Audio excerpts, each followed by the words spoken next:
What's good, everybody? It's ohbee again, and in today's video we are going to do a deep dive into some advanced aiming techniques for Rainbow Six Siege. Whether you're new to the game or just a seasoned player trying to refine your skills, these advanced tips will help you land those crucial headshots and dominate copper so you can get to champion. Before we dive deep into the tips, let's talk about why aiming is so crucial in Rainbow Six Siege. In a game where milliseconds and pixel perfect aiming can be the difference between victory and defeat, mastering your aim is crucial. The best players and pros in the world have honed their aiming skills to perfection, allowing them to consistently outplay their opponents. A lot of you guys watching this video are probably thinking that skills like these are genetic and are damn near impossible for us to achieve ourselves. But what if I told you by adopting these advanced aiming techniques, you'll be able to elevate your game and compete at a higher level, no matter how twitchy or fast your reaction time is. So if you're ready to improve your aim and get out of copper, let's jump right into the first tip. First up is crosshair placement, and you're gonna wanna always keep your crosshair at head level. The best way to find out what head height is in Siege, if you're having trouble with it, is going up to a barricade like so, finding the second buckle and practicing keeping your crosshair at that height. This is going to be one of the most important factors of aiming, especially in a game where headshots are one-shot kills. Now let's talk about prefiring. Prefiring means shooting at common hiding spots before you see an enemy. This will almost always catch them off guard and increase the chances you have of getting that kill. And using sound cues and game knowledge are perfect ways to predict where an enemy might be. A simple example is getting a red or yellow ping revealing the general area where an enemy is, and before I see them, I start shooting my gun to kill them before they can react to seeing me. And this is going to be one of the most important tools you have to killing an enemy who actually might be better than you or knows that you're near them. Next up is recoil control. Controlling recoil is crucial for accurate shooting. Each weapon in Siege has a unique recoil pattern, and you should spend time in training grounds and in custom games learning these patterns so that you can shoot better. And contrary to popular belief, there's actually no secret to controlling recoil. It's actually pretty simple. You're going to go in a custom game, you're going to shoot your gun on the wall without controlling the recoil, you're going to look at the pattern that it just made, and then you're going to pull your mouse in the opposite direction of the recoil to keep your shots on target. It's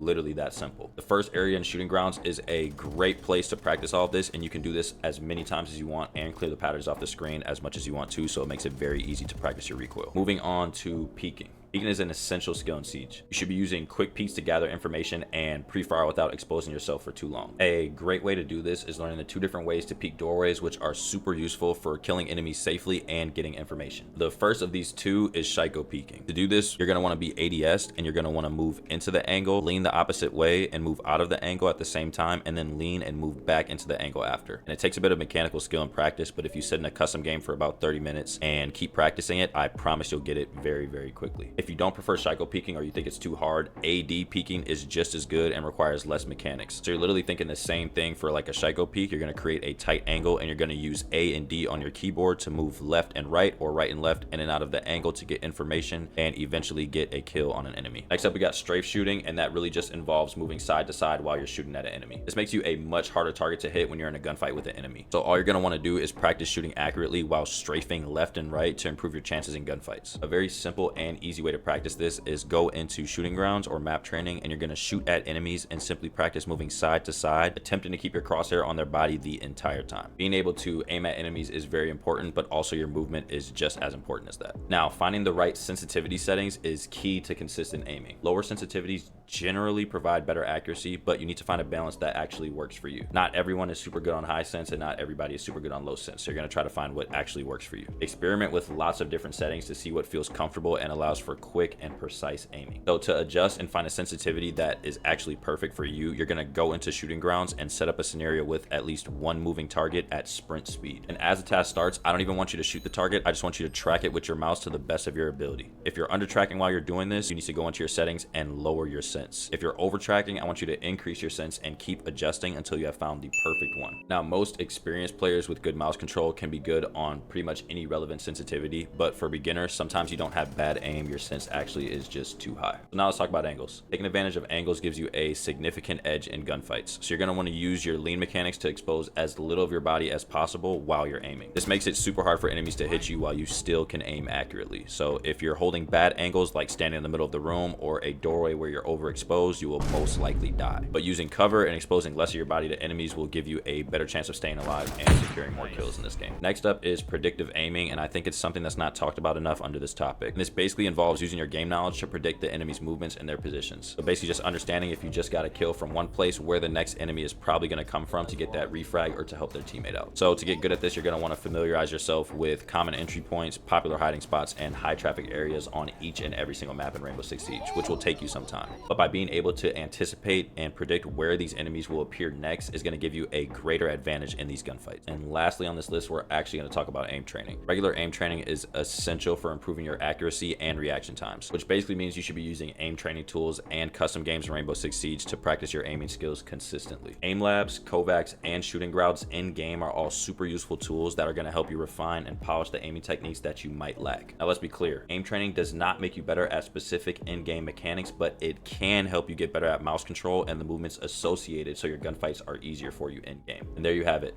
9 advanced aiming tips to help you master Rainbow Six Siege. But I want you guys to know something very important, and it's practice makes perfect. Working on this stuff 1 or 2 times is not going to make you a completely different player, but if you consistently practice this stuff week by week, day by day, you will slowly see improvement. If you found this video helpful, don't forget to like, subscribe, and hit that notification bell so that you can see more Rainbow Six Siege content. Thank you guys for watching, and I'll see you in the next video. Peace.